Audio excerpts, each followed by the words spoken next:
Wayne Kauenhofen reporting live on the Manitoba Sports Network on the Manitoba Midget Hockey League.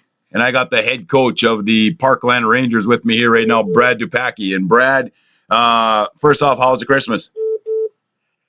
Not too bad. Lots of snow, of course. We got some pretty big snowbanks here in St. Claude. Oh, well, there you go. We got some out here too. So, are you happy with where your team is at this point of the season? It's kind of a loaded question, but well, looking at our record, obviously we want to be doing a lot better. I think, but lately, the focus on would be the last 5-game segment. We've gotten points out of 4 of the last 5 games, so I think we're moving in the right direction. As of right now, you were out of the playoffs, I believe, with 19 points. How does this team get better going forward? We've really got to focus on compete level for a full 60 minutes. And that's not unlike any other team, but we've where we started the season off with 15 kids never played at the AAA level, neither at midget or bantam. So it's been a learning curve, and I think as of late, we've been competing very well.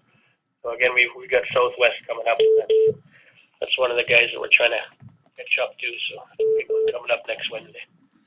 You got a couple players that are kind of taking over on the power plays here, and I hope I say these names right, but Dustin Mosden, Andrew Lewitsky, and Mark Lewitsky have got a total of 12 power play goals, and the rest of the team has 7. Is there a concern? For me, the concern was our penalty minutes. I think our power play has been, we've been picking it up. We've gotten up to about 14%. We're down to 12, but in our last 5-game segment, we're actually over 20. And I don't think it's been a problem. It's been a kind of a positive thing in some sense because we've been our first units in the scoring, so it's a good thing. Yeah, for sure. Your goaltending has a goals against of about 4.5 or higher and a save percentage of .860. How do they have to get better? That's definitely been a concern. We've been in position to win games, and again, those are the positions in particular. There's 2 positions right there where the kids have never played AAA. They're both 17-year-olds. Never played AAA prior, and they were the best ones at camp, and we stand behind them 100%. But yes, for sure, that's got to improve. It's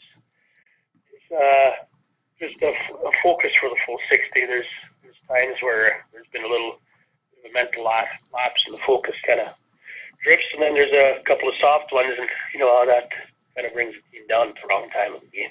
Is that just a matter of being the age factor, or just not having played at a level like that, or both? I think it's both, and to tell you the truth, last year neither of them played at all. There was no team for them to play at. They didn't make our club, and they had no midget team to play with, so they practiced off and on with the Swan Valley Stampeders, so they didn't get any game time last year, which is kind of catches up to them at times. Wow. Yeah, no kidding. Yeah, so it's almost be nice if you guys had a trade deadline. You could go and trade for a goaltender. Midget, that's the way it goes. Yeah, that's right. You were talking a little bit about penalty minutes there before, and Andrew Lewitsky has got 101 minutes. Way too much time in the box. Yeah, way too much time. And we got a couple others creeping up as well. And it's certainly not an excuse, but that comes with frustration at times when things are going our way, and it seems like these penalties don't occur when we're competing and we're a game's close. And discipline has been a factor for sure. But as of late, again, it's been a lot better. For instance, Andrew was sitting at 93 minutes about 11 games ago, so he only got 8 minutes in the last 11 or so games. So maybe this isn't a fair question to ask you, but is Andrew at times just gets lazy and reaches out and hooks onto a guy, or are these like good penalties that he's taking where he's in the corner banging away or standing in front of the net, causing havoc in front of the net, or let's just use the term lazy, I guess? No, not at all. Okay. He's one of the kids that never stops competing. He's actually leading point getter amongst defensemen in the entire league. Oh, okay. But he competes all the time. I don't know if you're aware of the new 2-foot rule. I've heard something about it, yeah. It's an automatic game and a 10-minute misconduct. Oh, wow. To win the game automatically. And in my opinion, is kind of on the wrong end of 3 of those calls. So there's 30 minutes with these slew foot calls. Oh, wow. Yeah. So, yeah, it's a situation where he's got a couple of 10-minute misconducts as well for being undisciplined. So, but for the most part, no, it's not. It's the furthest thing from the problem. It's not that he's lazy at all. So if he's getting those slew foot penalties, is there anything you as a coach can say to him at that point to try and rectify, I guess, a small problem? It happened over the showcase weekend, and it was over. Well, we had a game on the Wednesday and then 2 games on the showcase weekend. It seemed like the rule had just been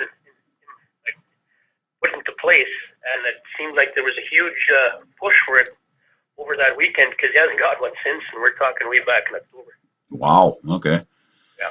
Well, you were talking Southwest a little while ago. Your next 5 games should be a real test for this hockey club. You got Southwest on the 4th, the Wild on the 7th. Then you got back-to-back against Pembina Valley, and one of those we'll have live on the Manitoba Sports Network. And then you got the Winnipeg Thrashers. What has to happen for this team to get points out of these 5 games with these teams all 500 or higher hockey clubs? Well, we definitely have to compete again for 60 minutes. It can't be a situation where we're taking shifts off. If we want to, have any hope of striving to make the playoffs, we're going to have to get 6 points or higher out of those 5 games for sure. Right. And yes, they're all clubs that are above 500. And I think we're in a situation, though, moving forward here that we can get some points out of those games. The last time when we had talked briefly on the phone was you were talking about, you mentioned already here with your goaltending how they haven't really played at this level before. So you got a few other players that haven't really played or should be, I guess we can use that word, at the AAA midget level. How do you prepare those players for a big couple of games like this? Well, it starts with practice. And, if you're not preparing at practice, have to translate over the games, of course. It's something we really focus on. We try to simulate, of course, game situations as much as possible. And a lot of that has to do with mental preparation, something we'll have to really refocus on when we get back to practice here on Thursday. Yeah, and you also said that you weren't really taking any time off now over the break just to let people heal up and stuff like this. And you just said now you're going back to practice Thursday. So are you a pretty healthy hockey club, you think, going into the break? At this point, we're not too bad, yeah. But, we do have some kids that had previous obligations as far as winter trips over to Arizona and Mexico. So we won't have the full squad for all the practices, but we're close to a full squad for the practices. But no injuries right now. Contradictory to the first 15 or so games of the season where we had tons and tons of missed games. We're healthy right now. Oh, that's good. That definitely helps. You got 18 games left this season, 10 at home, 8 on the road. What are you hoping for out of these last 18 games? Well, we've got to be 3 or 4 games above 500 if we want to be pushing for that 8th spot for sure. We got some tough ones, of course. We got the Wild a couple of times. We got the Thrashers. But, and Pembina Valley is no slouch either. They really come on as of late.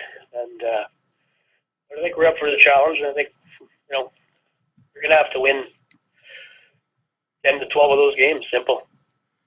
Yeah, that's a tall order for any league, really, if you think about it. But, and it's definitely doable. I wish you guys all the best on that. And, Brad, thanks a lot for doing this. Oh, thank you very much.